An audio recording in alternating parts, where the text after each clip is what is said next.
La Patagonia está en llamas. Según las autoridades provinciales de bomberos, al 14 de enero del 2026 se habían perdido casi 14.000 acres y las pérdidas se siguen sumando a causa de voraces incendios forestales, avivado por lo que los funcionarios describen como la peor sequía desde 1957. No se trata de un solo incendio, sino de múltiples focos que se han desatado en diferentes zonas, conformando una temporada de incendios de proporciones históricas. El gobernador Ignacio Torres, en declaraciones a la prensa, describió la situación como uno de los incendios más agresivos en la historia de la provincia. Si bien anunció la contención parcial en algunas áreas, afirmó que un grupo de activistas mapuches descontentos habían sido sorprendidos infraganti, provocando uno de los incendios. Sin embargo, a pesar de estas declaraciones oficiales y de un entorno mediático dispuesto a repetirlas sin cuestionarlas, muchos residentes locales señalan a otro grupo con antecedentes de sospechas similares previas: turistas israelíes. Para muchos de ellos, las sospechas se intensificaron rápidamente. Este lugar para nosotros es el paraíso y nos quemaron el paraíso, loco. Nos dejaron, arruinaron todo. Y acá lo que pasa es que están queriendo venderle la Patagonia a todos los judíos, loco. Esto se sabe hace un montón. Acá todo el mundo lo sabe, está lleno de israelitas, está todo el mundo comprando la tierra. Nadie hace nada y la única gente que pone el pecho es la gente que perdió todo. Acá nos dejaron solos. Los informes sobre su presencia y presunta implicación circularon inicialmente como rumores. El cajón de la sur está todo seco. Y nos encontramos con este bidón llenísimo de nafta. Pero rápidamente se extendieron hasta convertirse en una protesta en Buenos Aires. Sobre todo después de que apareciera un video en el que un guía de montaña local supuestamente grabó a un grupo de turistas israelíes prendiendo fuego, lo que constituye una violación de las normas del parque y de las medidas básicas de seguridad, especialmente porque había un incendio forestal activo en las cercanías. Para obtener más información sobre estas acusaciones y sus implicaciones más amplias, hablamos con el periodista argentino Sebastián Salgado.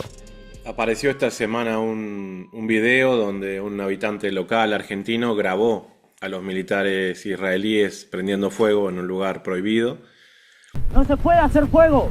Es la primera vez que queda registro en un teléfono en el momento exacto, y el muchacho hizo un relato bastante interesante en donde diciendo que él tenía que mantener distancia porque esta persona, aunque no hablaba español, cuando él se acercaba amagaba a sacar de la espalda un arma, ¿sí? Entonces él lo quería como increpar por lo que estaban haciendo. Al mismo tiempo había más gente detrás de unos árboles que estaban ahí y el muchacho argentino estaba solo, pero quedó el registro. Y entonces esto es muy interesante porque no solamente evidencia con pruebas lo que venimos denunciando desde hace tanto tiempo, sino que además muestra la estela de corrupción que hay en la cobertura que el gobierno argentino le da a esto, porque si no tendrían que salir a buscarlo y es bastante fácil de encontrar una persona así, pero evidencia de qué manera el gobierno argentino de Milei también está involucrado con esto.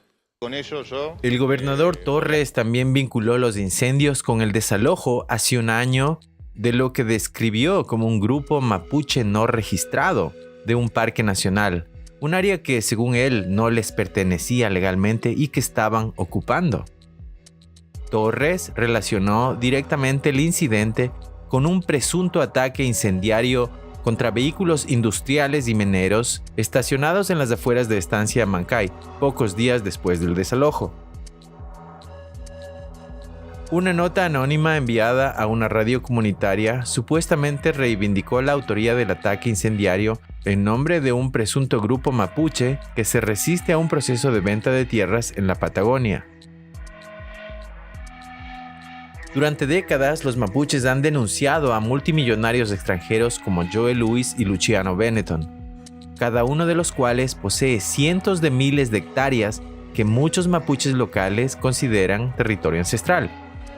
Esta nota anónima es una de las principales pruebas citadas por el gobernador Torres para justificar una serie de allanamientos violentos y operaciones de inteligencia contra varias comunidades mapuches, así como para culpar a llamados grupos mapuches de los incendios actuales. Sin embargo, Torres omitió mencionar que la sospechosa detenida por la policía tras el ataque y señalada públicamente como responsable del incendio fue posteriormente liberada, tras corroborarse que no se encontraba cerca del lugar de los hechos en el momento del incidente, lo que dejó este caso sin resolver. La ex ministra de Seguridad e Interior y actual diputada, Patricia Bullrich, utilizó X para amenazar a estos supuestos grupos mapuches con cargos de terrorismo, recordando al público que la organización conocida como RAM o Resistencia Ancestral Mapuche ya había sido designada como grupo terrorista. Tanto Torres como Bullrich son firmes aliados del presidente Milei. Sí, el gobernador Nacho Torres es una persona que desde el principio de su campaña ya viajó a Israel para ir a buscar instrucciones. De eso se puede ver muy claro, incluso él viajó con su ministro de Seguridad. ¿Qué tiene que hacer un gobernador de la provincia, una provincia patagónica, argentina, con su ministro de Seguridad recibiendo órdenes en Israel antes de empezar su mandato? Ellos mismos lo promovieron eso en sus redes sociales. La estrategia es bastante parecida a la que usan en Palestina, es culpar a los mapuches de incendiar su propio territorio, acusarlos de terroristas, generar allanamientos y detenciones arbitrarias, incluso en los lugares donde los soldados israelíes les prenden fuego para que los mapuches tengan que salir de las comunidades, y así todos generan allanamientos con las pocas personas mapuches que quedan en los lofts y los detienen y los acusan de quemar su propia casa, básicamente. Entonces, aquí se ve de qué manera se está articulando este tipo de situaciones. Se ha informado ampliamente que la Patagonia es uno de los destinos a los que viajan regularmente grupos de soldados israelíes durante sus permisos, lo que ha generado un flujo constante de personal de las fuerzas de defensa de Israel que acampa y se desplaza por toda la región. Existen también numerosos reportes de incidentes en los que estos soldados ignoran o directamente irrespetan a los residentes locales e incluso a las autoridades municipales, que a menudo optan por ceder. Esta actitud se explica por la percepción de que dichos grupos cuentan con la protección no solo del gobierno federal argentino, sino también de poderosos intereses, dada la significativa influencia de organizaciones sionistas en el país. Precisamente esta semana, el 14 de enero, un ciudadano franco-israelí fue detenido por infringir las normas de prevención de incendios, específicamente por encender un cigarrillo en una zona prohibida. El incidente continúa bajo investigación y el individuo deberá comparecer ante un tribunal. Si bien no se trata de un hecho grave en sí mismo, al ser considerado junto con otros reportes similares y con el incendio ocurrido en el mismo parque, han llevado a las autoridades chilenas a implementar medidas más estrictas. Esto contrasta marcadamente con el enfoque adoptado por las autoridades argentinas. La hipótesis de Salgado, compartida por muchos otros, sostiene que al quedar desprotegidas tras la flexibilización de las leyes de parques nacionales, las tierras de la Patagonia están siendo incendiadas deliberadamente para venderlas a bajo precio, allanando el camino para futuros desarrollos y asentamientos. Este tipo de situaciones que conllevan también la presencia de la empresa israelí Mekorot, que es la empresa que le roba el agua a los palestinos desde hace décadas y ya está instalada en toda la República Argentina, muy especialmente en la Patagonia, con la connivencia de los gobernadores que van a recibir instrucciones a Israel, y con el apoyo de los medios corporativos intentan mantener esta retórica que cada vez más va perdiendo sentido. Entonces, como se dan cuenta que la gente en Argentina se dio cuenta de esto que nosotros venimos denunciando desde hace tanto tiempo, en la última semana cambió toda la narrativa y dicen esta cosa de, si acusan a los soldados israelíes de estar prendiendo fuego en la Patagonia, esta es una acción antijudía, antisemita y todo ese protocolo que ya les conocemos tanto. Y lo cierto de esto es que ya trasciende a la República Argentina y es un tema que no solamente analistas, sino comunicadores de todo el mundo están acompañando con la visibilización. En nuestra anterior entrevista, la cual nuestra audiencia, la cual está interesada en este tema, definitivamente debería mirar, el link está ahí abajo, mencionaste que ha habido otras instancias ya donde soldados del IDF israelitas fueron acusados de iniciar fuegos. ¿Nos puedes contar un poco más al respecto y por qué tú dices que esta no es la primera vez que han sido atrapados, observados iniciando fuegos forestales? Bueno, de la que hay más evidencia es en Torres del Paine porque el soldado Rottensinger fue capturado, ¿sí?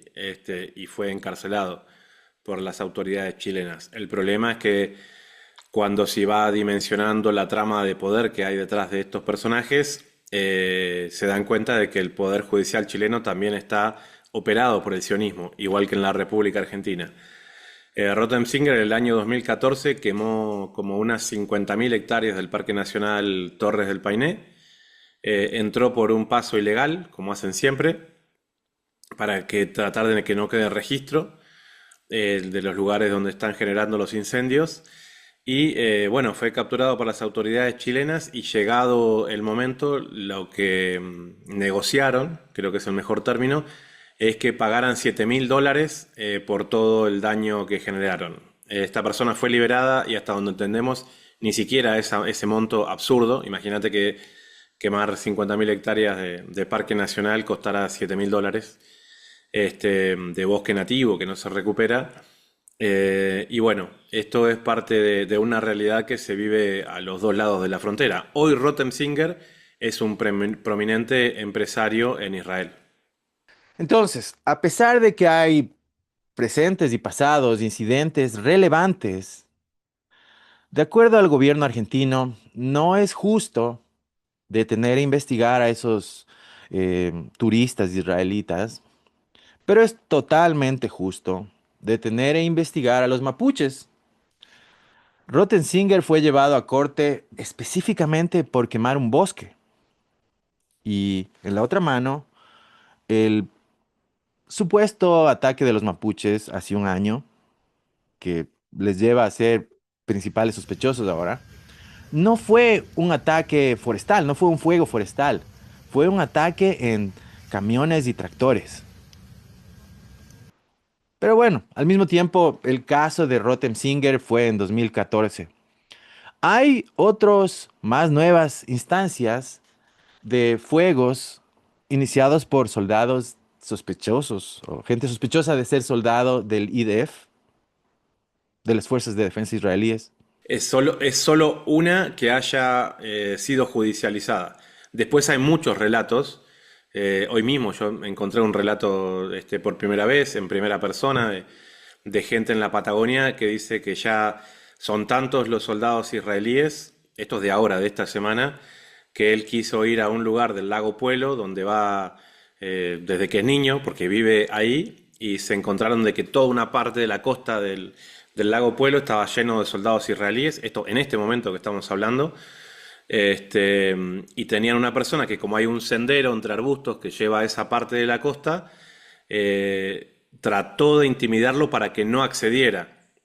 Él accedió igual, y cuando accedió, todos los soldados israelíes, hombres y mujeres, se dieron vuelta y empezaron a cantar canciones en hebreo. Él, sin entender el idioma, se daba cuenta de que lo estaban increpando a él porque todos lo miraban al unísono y decían algo así como que ellos ya estaban aquí por las señales que hacían. Y bueno, eso es parte de una realidad que se empieza a multiplicar por la pérdida del miedo que ha generado, pero al mismo tiempo por las dimensiones de que lo que el genocidio contra el pueblo palestino ha demostrado en lo que es el sionismo capaz de hacer en donde proyecta instalar sus colonias. Acabo de ver un video donde un activista palestino hace una comparación entre Argentina presente y Palestina hace 100 años. Ahora que veo lo que está pasando en Argentina, empiezo a dudar. ¿La están convirtiendo en un refugio para israelíes? ¿Quieren hacerla una segunda colonia? No voy a andarme con rodeos. Ustedes viven en uno de los lugares más hermosos del planeta. Y si no lo protegen, les aseguro que les pasará lo mismo que a nosotros. Se lo quitarán. Entonces lo que sugiere este activista palestino es que este proceso se va a repetir y que una vez que se hayan establecido más fuertemente en Patagonia, los israelitas van a sacarles a los nativos y a los locales de su tierra. Lo cual suena un poco muy loco, la verdad. Un poco exagerado. Normalmente sonaría muy loco, un poco exagerado. Pero hay este pequeño precedente de que inicialmente, cuando estaban escogiendo el lugar donde iban a fundar la nación de Israel, escogieron entre Palestina o Patagonia. Hmm. Entonces no es que se están sacando esto del aire y de la nada, ¿no? No se están inventando esto, digamos. También existe el viejo rumor del Plan Andinia. Un capítulo de esto se dio en 2017. Se reportó que el general Roberto Bendini entonces advirtió sobre supuestas intenciones israelíes de apoderarse de la Patagonia mediante operaciones encubiertas disfrazadas de turismo y trabajo en organizaciones no gubernamentales. Esto fue desmentido por Bendini luego del tremendo azote que le llegó desde los sectores del poder y la prensa. ¿Qué piensas tú de todo esto? ¿Tú crees que esto es una teoría de la conspiración? Sí, eso es parte de una realidad. O sea, acá no caben teorías conspiranoicas ni nada. Lo que vos mencionabas es digamos, la estructura del proyecto sionista internacional, que es el libro presentado en el Congreso de Basilea en 1890 por Theodor Herzl, que es el Estado judío, donde ahí se plantean los dos lugares donde se podría proyectar el Estado judío, y justamente son Palestina y Argentina. Esto es importante recordarlo, y esa persona lo deja muy claro en redes sociales. Yo no creo que hayan elegido Palestina para abandonar el proyecto argentino nunca. Aquí hay antecedentes muy claros de que hubo proyectos muy, muy importantes de autonomía judía dentro del territorio argentino, porque también las autoridades argentinas de fines del siglo XIX promovían esto de que si los veían blancos y europeos eran bienvenidos y les daban esa posibilidad de buscar su propia autonomía. Está el caso de Mauricio Hirsch y también está el caso en Tierra del Fuego, llevado adelante por Julius Popper, que fue al mismo tiempo un genocida de los pueblos originarios argentinos. Llegó con un regimiento de más de 100 personas, con la fachada de buscar oro, cuando en realidad buscaba la autonomía de la provincia de Tierra del Fuego a través de una nueva ciudad que él estaba empezando a fundar, que se llamó Atlanta. Existen todos los registros históricos, nada más que han tratado de cambiarle el sentido a esa historia y mostrarlo como una especie de naturalista y de aventurero, cuando en realidad es la única persona en la historia del genocidio contra los pueblos originarios aquí que él mismo se fotografía con los indios, los Selknam, que él asesinaba con sus Remington, con sus Winchester, contra arcos y flechas, y posa como quien posa sobre un animal de caza mayor, ¿sí? Esas son fotografías que cualquiera puede encontrar en internet muy rápido, porque él se las enviaba en ese momento a Juárez Celman, el presidente argentino de ese entonces, que estaba al tanto, por decirlo menos, de ese proyecto de autonomía, que en un momento en que Julius Popper vino a Buenos Aires, murió de una manera bastante extraña. Y entonces lo que dicen los palestinos es absolutamente cierto. Si ellos pudieran volver el tiempo atrás, y aquellas personas que confiaron en que había una posibilidad de convivencia pacífica entre el proyecto sionista y los palestinos árabes musulmanes que ahí estaban viviendo, y vieran aquellas personas que accedieron a eso y tal vez no resistieron de la manera que debieron, el sufrimiento de las nuevas generaciones palestinas de este momento, el infanticidio que Israel lleva adelante contra todos ellos, nos damos cuenta que los argentinos adultos de este tiempo somos los responsables de la defensa de nuestro territorio, de nuestros recursos por las generaciones que vienen por delante, porque evidentemente nos toca, ¿sí? Nos toca. Somos quienes cuando pase el tiempo habrán de decir aquel momento en que empezaban los soldados israelíes a amedrentar a la población argentina, pero decían que era un proyecto, ¿por qué no hicieron más cosas? Bueno, aquí estamos y quiero decirte que esto va tomando dimensiones, Oscar, que nunca había tenido antes. Yo hice lo que es el primer reportaje, que te lo he compartido. Uno de ellos se llama Mochileros de Sion. No hay registro anterior en la República Argentina con testimonios en primera persona de las acciones de los soldados israelíes en la Patagonia.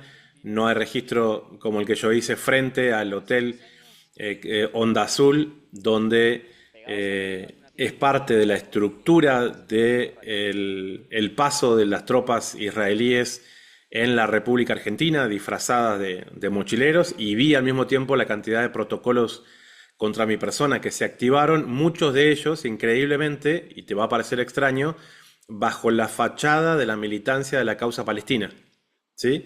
Muchas personas que militan la causa palestina y tienen esa fachada, en definitiva, yo creo que para tener información de cuáles son los movimientos que se hacen en ese sentido en Argentina para la defensa de la causa palestina, empezaron a realizar acciones de descrédito contra mis contenidos, diciendo que era una teoría conspiranoica de que el sionismo tenía un proyecto para la Patagonia Argentina, y lo mezclan con esto que vos mencionás, que es el Plan Andinia. Se discute mucho si el Plan Andinia nació en la dictadura, si la dictadura argentina tenía una postura específica contra el sionismo. O sea, a mí lo único que me importa de la dictadura argentina es que mató 30.000 de mis compatriotas. No me importa qué religión tenían. Lógicamente la inmensa mayoría de ellos eran cristianos.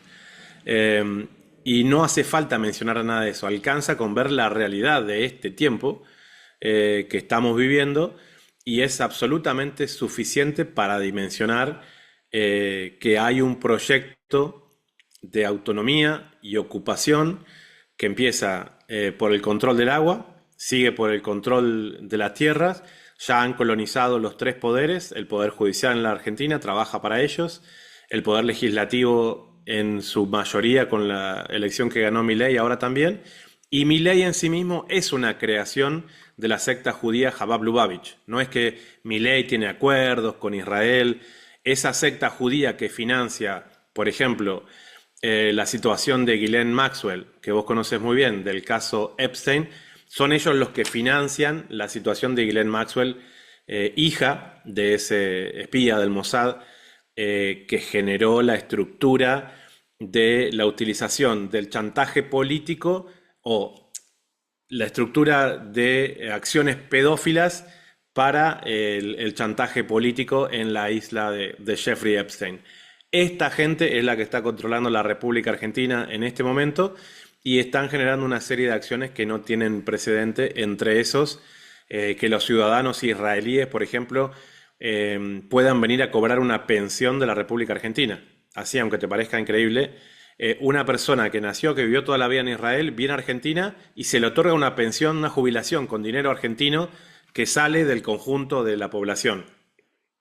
Esas cosas realmente es tanto las acciones que genera el gobierno, y abruma tanto, y la situación es tan delicada para la mayoría de la gente, que no llegan a ser abordadas. Porque los protocolos de aplicación de antisemitismo y todo eso que el propio expresidente Alberto Fernández firmó, hacen que mucha gente tenga miedo. Aquí han matado gente de la militancia palestina, como el caso de Cristian Díaz.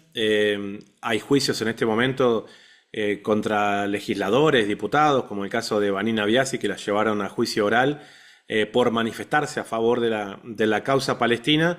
Hay un juicio contra un juez federal de la ciudad de Mar del Plata por postear el fallo de la Corte Penal Internacional en el que dice que Netanyahu es un criminal de guerra y que merece ser perseguido y demás. Por postear ese fallo internacional de la Corte Penal Internacional, del cual Argentina adhiere, le están generando un juicio que están tratando de destituirlo como juez federal. Entonces queda nada más que la organización y la defensa popular, porque todas y cada una de las instituciones, incluyendo muchos de los sindicatos, han pasado a ser parte de la estructura de injerencismo sionista en la República Argentina. El presidente Javier Milei, miembro de Chabad Lubavitch y estrecho colaborador de Eduardo Elstein y otros influyentes terratenientes, inversores y promotores inmobiliarios, muchos de ellos fervientes sionistas, han modificado las leyes, permitiendo la venta de grandes extensiones de tierras a extranjeros, preparando la privatización de parques naturales, abriendo territorios mapuches al desarrollo y recientemente eliminando una normativa que impedía la venta de zonas incendiadas. Ahora, gracias a él, no solo se pueden comprar estas tierras, sino también cambiar su uso a voluntad. Este es un video de un funcionario del gobierno hablando con inversores. Contamos con grandes extensiones de terreno con acceso a energía y agua en climas fríos, lo cual es una ventaja adicional para la refrigeración de sistemas, y además se encuentran en una zona sin conflictos armados, tsunamis ni terremotos. No hay muchos lugares en el mundo que reúnan todas estas características. Obviamente, el problema con estas zonas es que están pobladas por argentinos, así que este es el problema que aún no hemos solucionado. Hubo una serie de acciones muy evidentes por parte del gobierno de Milei para desfinanciar, por ejemplo, a lo que son los brigadistas. O sea, les pagan sueldos ridículos en relación al riesgo y el trabajo que les toca hacer en su intento de apagar los focos de incendio, que muchos de ellos están todavía, la mayoría, fuera de control. Se han acabado con miles y miles de hectáreas. Y otra de las acciones, por ejemplo, importantes, es que había 2 helicópteros rusos importantes que se utilizaban para este tipo de acciones, para mover gente en este tipo de situaciones, para tirar agua, y son 2 helicópteros rusos que Milei le regaló a Zelensky, ¿sí? Como una manera de desprenderse de toda la tecnología rusa.